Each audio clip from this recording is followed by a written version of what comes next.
Our teachers and our school principals are operating in increasingly difficult environments, very complex, because as I often say, schools are not immune to the communities they exist in. So if a school is in a violent area, you will find that violence finding expression in the school. They become literally the microcosm of the communities that they exist in.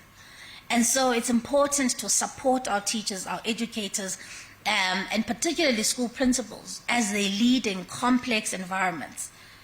And as they are leading I'm sure many of you would have seen the horrific story of the principal at a primary school in the Eastern Cape, who was shot dead because people wanted protection fees.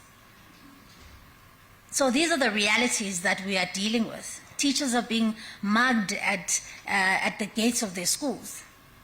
Even when sometimes some of you have made generous donations of gadgets to schools, often learners are unable to take those home because criminals wait for them around the corner to rob them.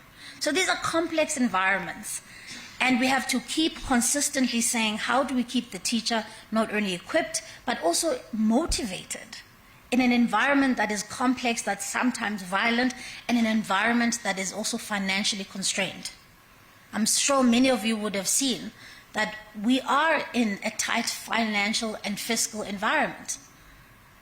And so the teachers we would want more teachers in the classroom to keep classroom sizes smaller. But we have to work with what we have.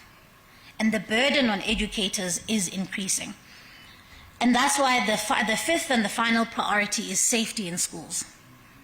To be able to deliver quality education in any environment, you need learners to be safe, learners and educators alike. But this includes not only what I've been talking about crime, but it also includes the issue of proper sanitation in our country. The fact that there's still children who drown in pit toilets 30 years into our democracy is something we can never, ever, ever condone.